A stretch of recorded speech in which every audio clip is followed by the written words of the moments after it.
Alright, we're going to start off with the prologue, Story of Psychology. This is a little review session to listen to in the car on the way to Knox College. Alright, definition of psychology. The scientific study of human behavior and mental processes. What we're going to do with this is every time we have a definition or a person, we are going to think of a mental image that might help us remember a definition or compare one to the other. Number 2, William Wundt, known as the father of experimental psychology. We have that chart that you should look over with the different types of psychology. Edward Titchener and structuralism. He studied under Wundt, and introspection was his primary field, reporting elements of experience. So introspection, we're looking inward for our experiences. So we're intro into, spec, we're looking into. William James and functionalism. He was looking at the function of mental processes, including consciousness. So the function, what things do, so all your mental processes. So when you're conscious, you're constantly thinking, your functions are working. Psychological perspectives is on that chart, so we'll look at that later. Applied versus basic research. Basic research builds psychology's knowledge base, and applied research tackles practical problems. So it seems like basic research is more of a building block, and the applied is when we get to specific things on those blocks, we can look at those problems. Psychologics first therapist, no. Okay, the enduring issues of psychology. Person versus situation, rationality versus irrationality, mind versus brain, nature versus nurture, stability versus change and diversity. We're going to look at this on the social prologue and social psych PowerPoint, slide 8, Mrs. Olenga's thing. So we'll take a look at that and the chart. A biopsychosocial approach. A biological, psychological, and social factors all play a role in functioning of disease or illness. Alright, Chapter 16, Social Psych. Social psychologists. How people's thoughts, feelings, and behaviors are influenced by actual, imagined, or implied presence of others. So social psychologists, it seems that we're dealing with a social aspect with everything going on where so we get thoughts, feelings, behaviors, and these are influenced by the presence of others. So possibly how we react to other people, let's think about, and the social aspect is what social psychology studies. Alright, attribution theory is the process by which people infer the causes of other people's behavior. So we're thinking about attribution, we're attributing processes and things of the environment to why people are doing what they're doing. The fundamental attribution error is the tendency of observers to underestimate the impact of a situation and overestimate the impact of a personal disposition. So we had that experiment with David Napolitan and George Goethals about a woman who was told to either act friendly or unfriendly in the presence of others. But the thing about it was, people were told that she was going to be one or the other. But even after they were told that, they still committed the fundamental attribution error, thinking that the woman was either nice or mean on what she was doing, even though they knew this. So this goes kind of into the, what people think about it. They knew that she was going to act a certain way, but even still, they disregarded that info, and they judged her anyways. So that'd be committing the fundamental attribution error. Alright. Attitudes. And then we have the foot in the door phenomenon. And that is people's tendency to comply more readily with a small request if they have already agreed to a small favor. So this is like stepping up a ladder. We have a request like, will you give me, let's say, will you give me $1? Yes, I'll give you $1. And it's like, oh, well, there's 50 more cents. Like, will you give me 50 more cents? Yes. And let's say a person takes that all the way up, and let's say you're at $10. Well, so the small steps going up to makes it easier to, in the end, accomplish something big, because at first, let's say 50 cents, it's 50 cents, and then it keeps going up by 50 cents. Well, it's like, if I gave the 50 cents, why wouldn't I get 50 more cents? Because it's not that much, and maybe you end up at $6, and you're like, how did I multiply my original 50 cents by 12?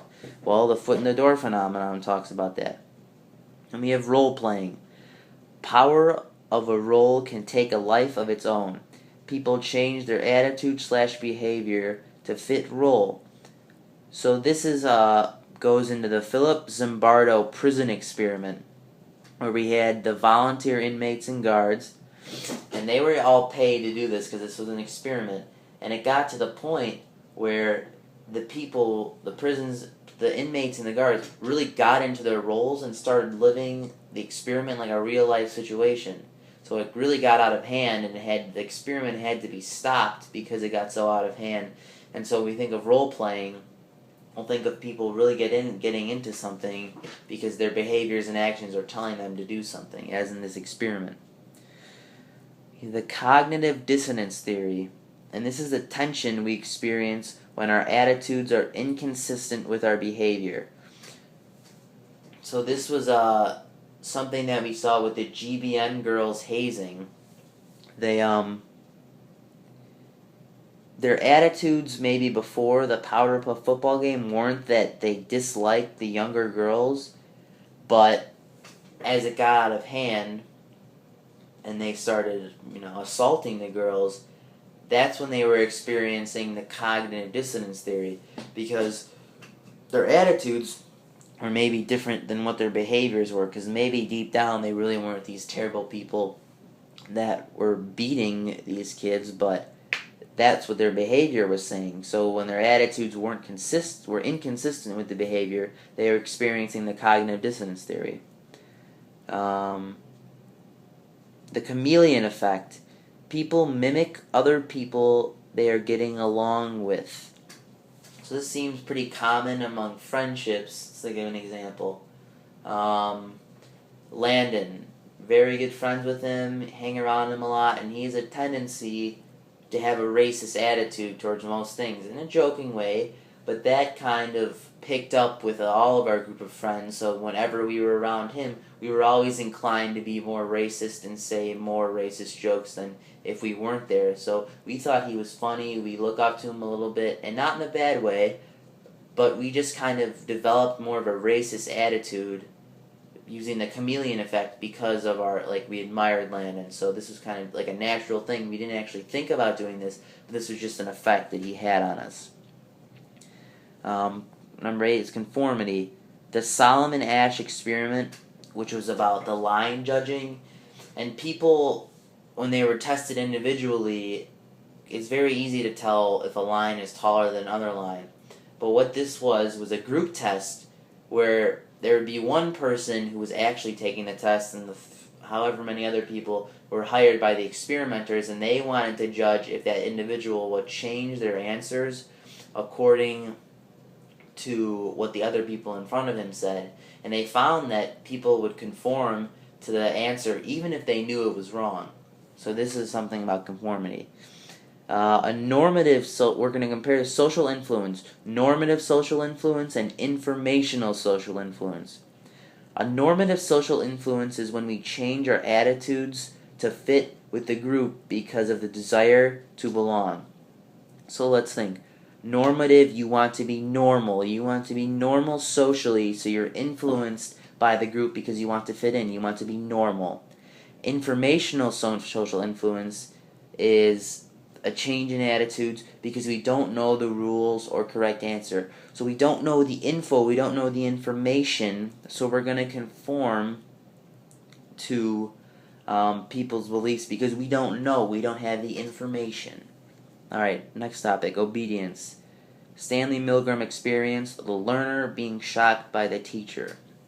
This goes back a little bit into the foot in the door phenomenon, because we have the learner and we have the other person, and the learner thinks that they're shocking the other person when they get an answer wrong.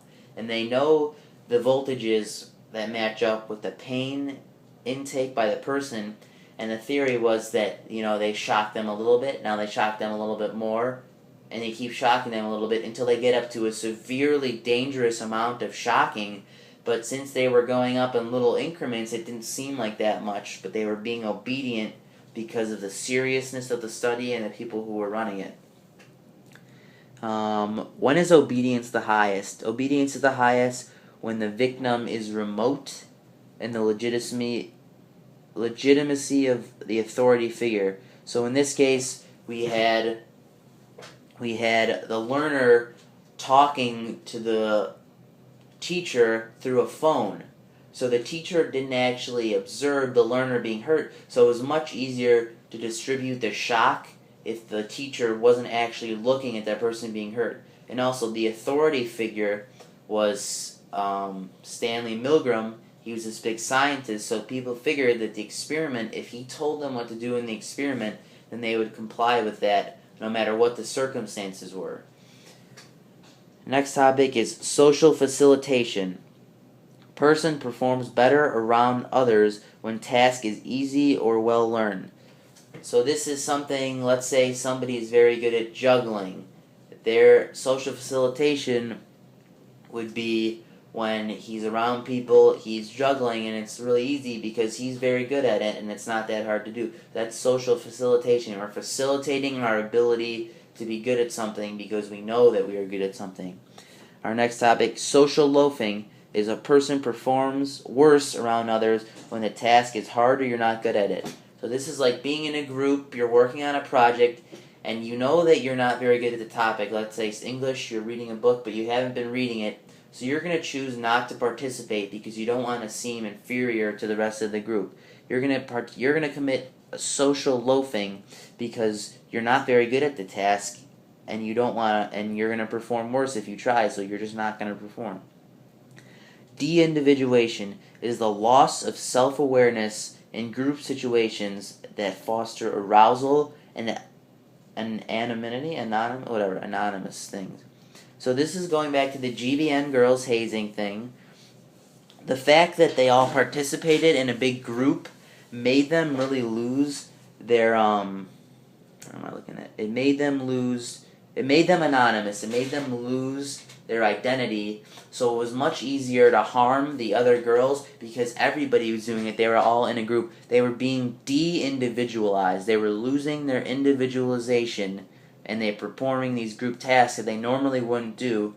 And the other thing about it was these tasks fostered arousal because, you get your heart pumping, you're doing things to people that you wouldn't normally do. So this is like another arousal. This is a form of arousal. When your heart gets pumping, you're aroused. That's another form. So that's de-individuation.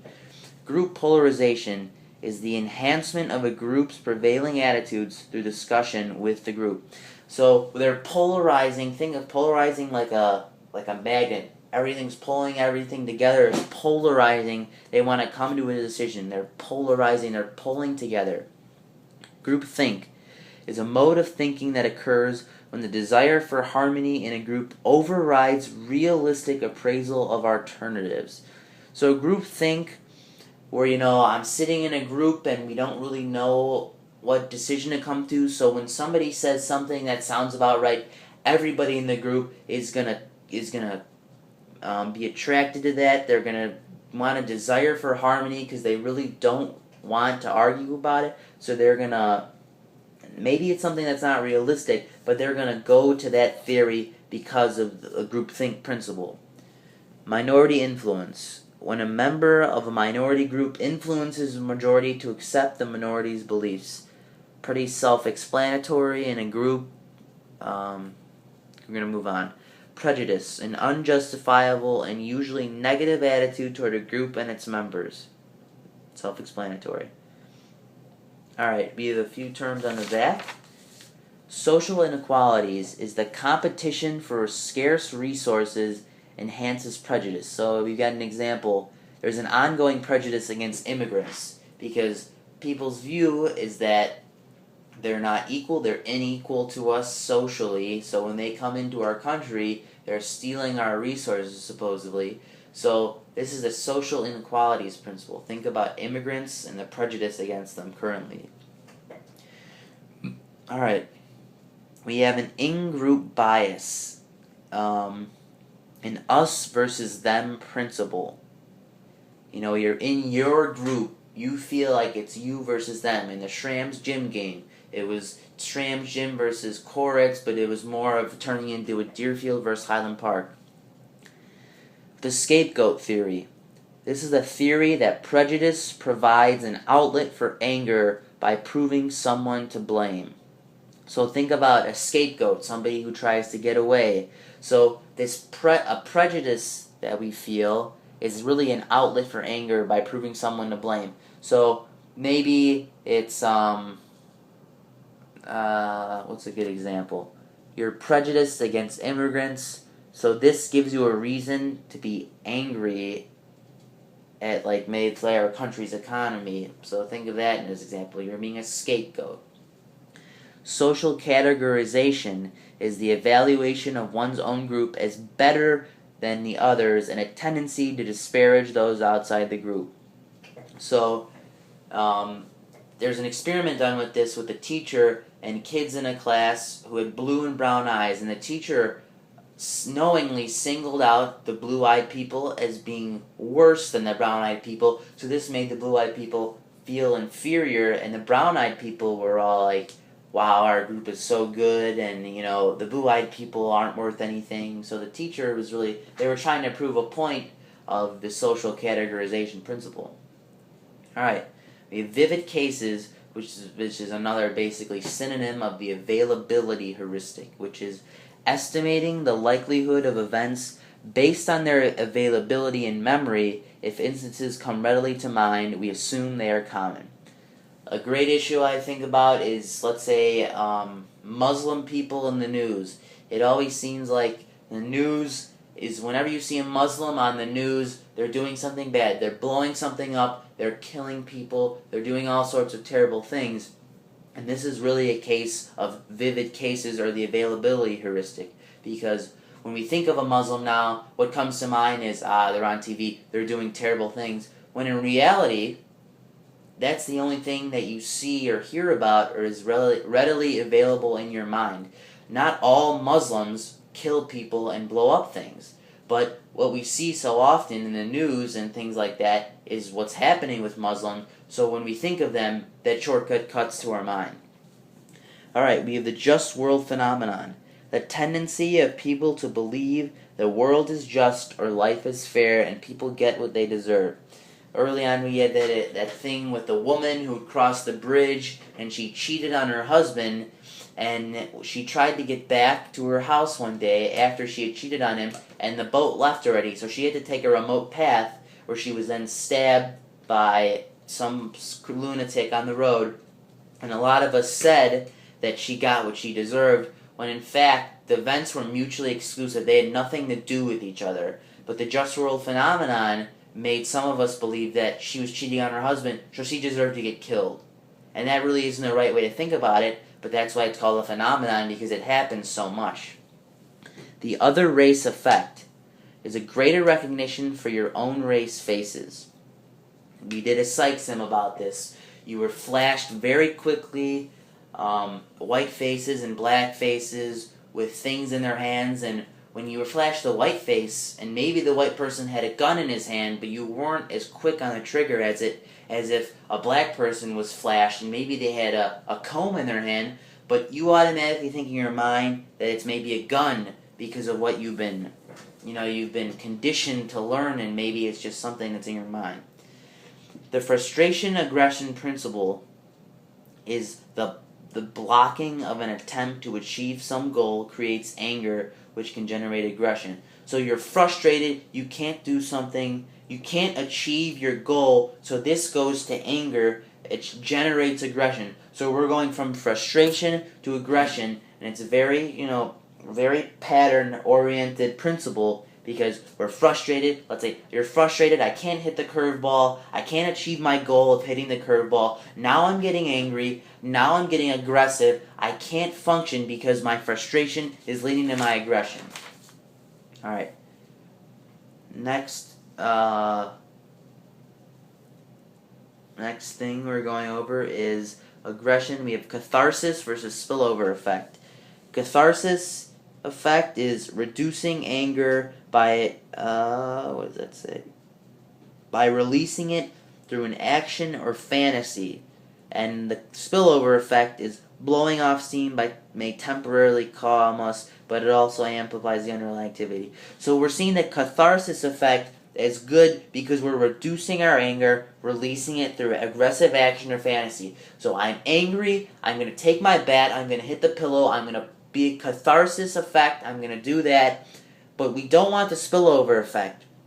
We don't want to blow off huge amounts of steam because although it may temporarily calm us, it's going to amplify the underlying activity. So I can't hit the curveball. I'm throwing my bat across the cage. I can't hit it. I'm throwing my bat. But the next time, I'm going to be more geared up. I can't hit the curveball again. Maybe I throw the bat at my dad. Maybe I amplify my activity. Maybe the next time I throw the bat at Cred Cats. So it amplifies the activity. So that's not good to blow off steam like that because I'm going to just raise the bar for blowing off steam the next time. Alright, enemy perceptions. Harming/helping ourselves by putting personal interests. Pursuing personal interests. So this is the prisoner's dilemma. We learned this in Huff's class sophomore year. You have the four options on the thing. You're prisoner A, there's prisoner B. You have the option to both cooperate, to both not cooperate, or one cooperates and the other doesn't, and vice versa. So enemy perceptions is maybe seeing the other person in a sinister manner to most help you out. So maybe the prisoner's dilemma, you think, well, he's definitely going to try to fuck me and take the non-penalty, so I'm going to fuck him too, and I'm going to take the penalty thing, but then we're both going to get the worst sentencing. So stuff like that. How you perceive the enemy. Well, he's thinking the exact same thing. Proximity, geographic nearness. Same thing. The mere exposure effect. Familiarity breeds fondness. So this is, let's think of you're in high school, you've known a girl for a very long time, and maybe you start dating her because you're so familiar with her. You know her very well, so maybe you just become fond of her because you know her so well. So this is what we're saying, mere exposure. You're exposing yourself, you get exposure, and this breeds fondness. You've been going to a guy a long time, giving lessons. You're fond of him now because you've had so much exposure with him. Physical attraction, self-explanatory. Effects of physical attraction. People sometimes assume that beautiful means more positive attributes and more likable. And this is a thing we see all the time. Sometimes even I do this when I see, a hot girl, a beautiful girl walking. Maybe I assume she's really nice. Well, if I see maybe, a not so hot girl or person, maybe I assume that they're not as nice because of the effects of the physical attraction. So maybe that's a block in thinking, but maybe that's something physical attraction affects you mentally also. Relationship to self-esteem. Learn from how one is regarded by his or her peers by maturing. Self-explanatory. Alright, similarity. The reward theory. People like those whose behavior is rewarding to them or whom they associate with rewarding events. So let's say I get good grades on Mr. Lin's papers all the time, so I like going to his class because he rewards me with the grades. I do the work, he rewards me, so I'm positive on the reward theory. Alright. Passionate love, being really wrapped up in the other person. Alright, the two-factor theory of emotion. Physical arousal and cognitive label for you to experience an emotion. Physical arousal and cognitive label. I'm not really understanding that. Alright. Companionate love, deep affection and attachment, equity. Both partners receive in proportion to what they give. So equity, we're being equal. I give you this amount, you're giving me back this amount. We're being equal with each other because the equity. We're being equal. Self-disclosure, revealing intimate details. We are going to reveal our details. We're going to be We're going to disclose them. We're going to disclose things about ourselves. We're going to be intimate. Self-disclosure. We are disclosing ourselves, exactly how it sounds. Altruism. Unselfish regard for the welfare of others. We think of altruism, we think of maybe let's say even holding open the door for an older lady or an older man. Maybe it's not benefiting us that we hold open the door for them, but we do it because we have an unselfish regard for the welfare of others. They can't open the door, they can't move very well, we're going to hold the door open for them. We're committing altruism, we're being all true, we're being with it, we're being nice, we're being unselfish. Alright, now we're going to talk bystanders. The Darlene Latane experiment. Alright, this was about a woman in distress. It was an experiment. 70% of the people helped the girl when they were alone, but only 40% when in a group. And this is where we see that de-individuation concept come back. Everybody's standing around, so why should I go help?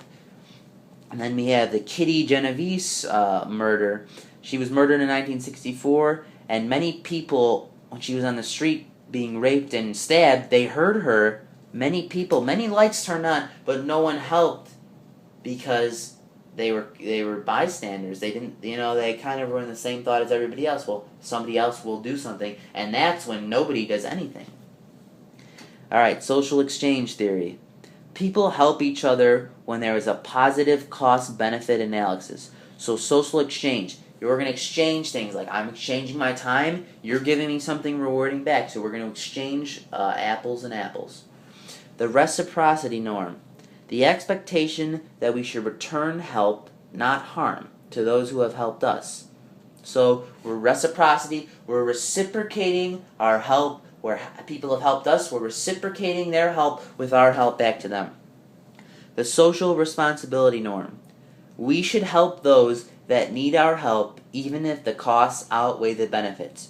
So social responsibility, we are being responsible in social situations by helping even if the costs outweigh the benefits. Mirror image perceptions. Each person demonizes the other. This kind of goes back, the basketball thing, like maybe Jake Prezant isn't such a terrible guy, but you hear so many things, we demonize him because he appears to be a fucking piece of shit little ginger, which he is, but we're demonizing him because of what we've heard and what we see and because he's, on the other team. Superordinate goals. Shared goals that override differences, so being on a team. So let's think of the baseball team. Maybe my goal is to hit 400, Matt's goal is to hit 400, and Zach's goal is to hit 350. But, superordinate goals, we all want to win a state championship. So we're going to put our goals of hitting 400 under the fact that we want to win the state championship. So we're putting the state championship over that thing.